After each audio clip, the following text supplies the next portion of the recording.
Hello beautiful peoples, good morning to everyone and of course happy Rakshabandhan to all my viewers. तो मैं तो हूँ घर से काफ़ी दूर, तो मेरे लिए रक्षाबंधन क्या है, ये रोज़ाना सेम डे के लिए ही है। सो सुबह उठ के मैंने थोड़ी अपनी शक्ल दिखाने की कोशिश कर रही थी कैमरा में, लेकिन हुई नहीं, मेरे से मुझे शर्म आने लगी। दैट्स वाई मैंने ये स्टिकर डाल दिए वहाँ पे। एंड आज तो रक्षाबंधन है एंड मैं मेरी छोटा मतलब मेरी भाई मेरे पास नहीं है, सो मैंने सोचा कि मैं मंदिर जाके आ जाऊँगी। सो नहा धो के जल्दी जल्दी मैं निकल गई मंदिर के लिए।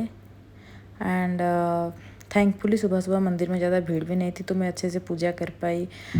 काफ़ी शांति थी, मैं थोड़ी देर वहाँ पे बैठी। एंड उसके बाद हाँ, ये एक चीज़ है ना, मैं राखी भी लेके आई थी कान्हा भगवान को बांधने के लिए, लेकिन मंदिर में उन्होंने मना किया कि नहीं, मतलब मुझे पता नहीं है एक्चुअली कहाँ पे बांधनी है मंदिर में। तो मैंने सोचा कि मेरे रूम में जो भगवान है मैं उनको बांध लूँगी। तो मैंने कान्हा जी को राखी बांध दी, और ये 2 राखी मैं लाई थी पौधों को बांधने के लिए। घर में हम लोग हमारी जो गाय है उनको बांधते हैं, लेकिन यहाँ पे मेरे पास पौधे हैं तो मैंने सोचा पौधों को ही बांध लूँगी, क्योंकि पौधों से ज़्यादा रक्षा हमारा कौन ही कर सकता है, राइट। हमें ये लोग ऑक्सीजन देते हैं और क्या ही कुछ नेचर के लिए करते हैं। सो मैंने बांधी। एंड ये रही मेरे पौधे, तो काफ़ी ग्रो हो रहे हैं अभी अच्छे से ना। मुझे बहुत खुशी हो रही है कि कितने खिले खिले हैं, लेकिन पता नहीं इनका केयर कौन करेगा जब मैं घर में जाऊंगी, वो थोड़ी सी टेंशन भी है अभी। सो पिछले इतने दिनों से ब्लॉग ना आने का एक रीज़न है मेरे पास, वो ये है कि मेरी स्टेट पीसीएस के एग्ज़ाम की डेट आ गई फाइनली। एंड उन्होंने भी निकाली है कितनी, सिर्फ 1.5 महीने पहले। सो अक्टूबर 15 को मेरी एग्ज़ाम है। तो मैं आज से मुझे थोड़ा शेड्यूल अपना सही करना पड़ेगा, वरना कंप्लीट होगी नहीं प्रीलिम्स के लिए। दोबारा से सारी चीज़ें रिवाइज़ करनी पड़ेगी, क्योंकि मैंने मई में तो सब कुछ कर लिया था, लेकिन अभी करंट अफेयर्स अप टू सितंबर तक हमें करना पड़ेगा। सो अभी मैं कुछ चीज़ें 2-3 दिन से ना ये प्लान कर रही थी कि कौन सी बुक रिवाइज़ करूँ, किसको ना करूँ, क्योंकि थोड़ा सा है स्टेट बेसिस में ज़्यादा फैक्चुअल चीज़ें आती है। तो मैंने अपना पूरा अक्टूबर 5 तक का शेड्यूल बना ली है कि किसी दिन क्या पढ़ना है, क्या ख़त्म करना है, कौन सी टेस्ट सीरीज़ लगवानी है, कौन सी नहीं करनी है, सारी चीज़ें, ताकि मुझे सोचना ना पड़े, क्योंकि सोचने में ही बहुत टाइम चला जाता है।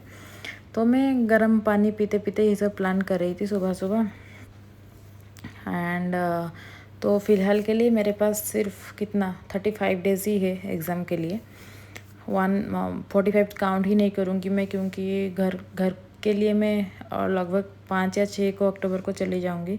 उसके बाद वाले तो मतलब सारे किताब तो साथ में लेके नहीं जा सकते ना। सो मैंने एक चीज़ की है कि मैं ना रोज़ाना अभी जितनी देर पढ़ूँगी उसको इसमें क्या बोलते हैं, टाइमर में सेट करके काउंट करूँगी कि एटलीस्ट 10 या 12 घंटे से कम ना हो बिल्कुल भी। क्योंकि किसी किसी दिन ऐसा होता है ना कि 8 घंटे में अपना टारगेट कंप्लीट हो गया, तो मैं सोचती हूँ कि चलो सो जाती हूँ, कंप्लीट तो हो गई ना मेरी टारगेट। लेकिन अभी एग्ज़ाम है तो नहीं कर सकते हम ऐसा। एंड ये लो, ये एसी से ना पता नहीं मेरे एसी से इतना पानी क्यों टपक रही है, हर रोज़ टपकता है। वो बंदा जो आए थे वो बोले कि पूरा ख़राब हो जाए फिर ठीक कराएंगे। तो मैंने आज के लिए सिर्फ 8 घंटे का टारगेट ली है, क्योंकि मुझे थोड़ी बाहर जानी है, जो कि आगे आपको ब्लॉग में भी पता चल जाएगा। And of course this is आप इसको इस तरह सोच सकते हैं कि ये 35 डेज़ चैलेंज है, कि 35 डेज़ के अंदर हम प्रीलिम्स की पूरी सिलेबस अच्छे से कंप्लीट करेंगे। तो मेरी शुरुआत पॉलिटी से एंड आर्ट एंड कल्चर से मैं अभी कर रही हूँ, मतलब 2 सब्जेक्ट एट ए टाइम में लेके चलूँगी, क्योंकि उसके साथ मुझे सोशियोलॉजी का कुछ कुछ चीज़ें हैं जो करनी है। एंड ऑफ कोर्स न्यूज़पेपर तो करनी ही है।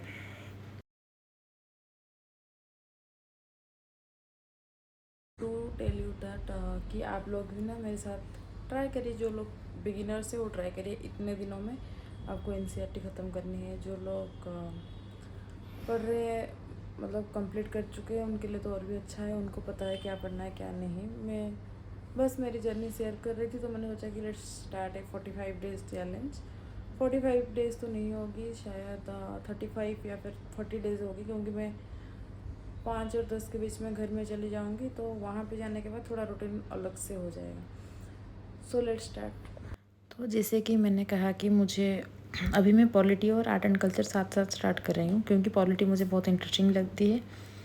एंड अगर आप शुरुआत कर रहे हैं तो पॉलिटी से कर सकते हैं, क्योंकि काफ़ी कुछ चीज़ें ना आप रिलेट करना सीख जाएंगे पॉलिटी से। जैसे कि डेली न्यूज़पेपर में कोई भी स्कीम आती है, गवर्नर प्रेसिडेंट के लिए कोई न्यूज़, प्राइम मिनिस्टर को लेकर कोई कंट्रोवर्सी, जो भी आती है ना, आपको समझ आ जाएगी कि कॉन्स्टिट्यूशन में क्या क्या प्रोविज़न है क्या नहीं।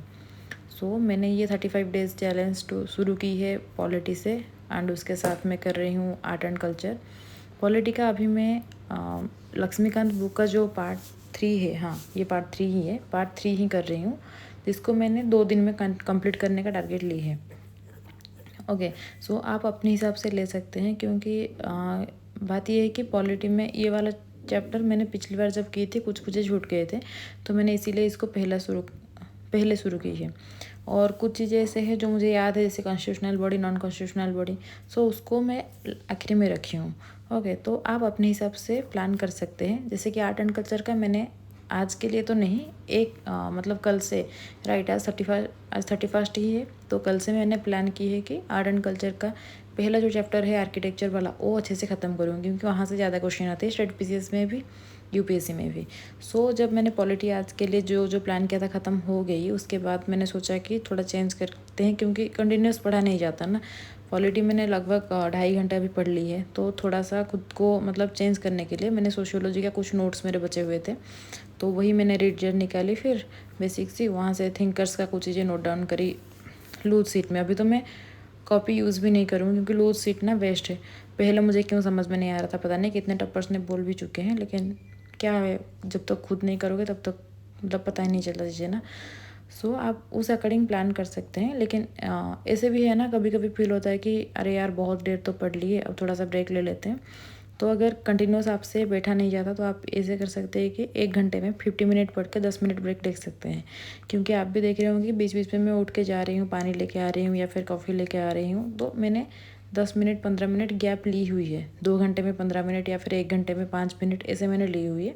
उसमें कोई नहीं है, लेकिन पढ़ना है, ऐसे कर लीजिए ना। मोबाइल में टाइमर जैसे मैंने आज 8 घंटे का लगाई है, तो वैसे मैंने लगाई, एंड इसको कंप्लीट करके मैंने अपना पूरा का पूरा रूम साफ़ किया। इतना गंदे हो रखी थी रूम, मैंने उसको पोछा लगाई, फिर बालकनी को साफ़ की। मेरी दोस्त तब तक कुकिंग कर रही थी, तो मैंने इसको साफ़ की, लेकिन ये छूट ही नहीं रहा था, पता नहीं क्या हो गया इसको।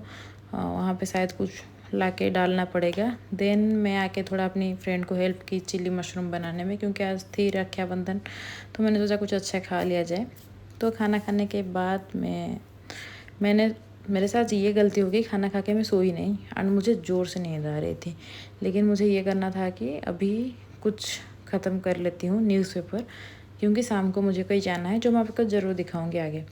तो आज की न्यूज़पेपर ये रही, और पता नहीं क्या क्या है न्यूज़ में, आज देखते हैं। आर्टिकल्स तो ऐसा कुछ खास था नहीं, एक या दो आर्टिकल्स अच्छे थे, और एक आर्टिफिशियल इंटेलिजेंस के ऊपर था, मैंने उसको किया, लेकिन उसमें कुछ मतलब ऐसा कुछ खास नहीं था। मैंने सोचा कि अरे यार कुछ नया जानने को मिलेगा, कुछ नहीं था। मैं उसको पढ़ते पढ़ते ही मुझे इतना ज़्यादा नींद आ रही थी, मैं मतलब क्या ही बताऊँ।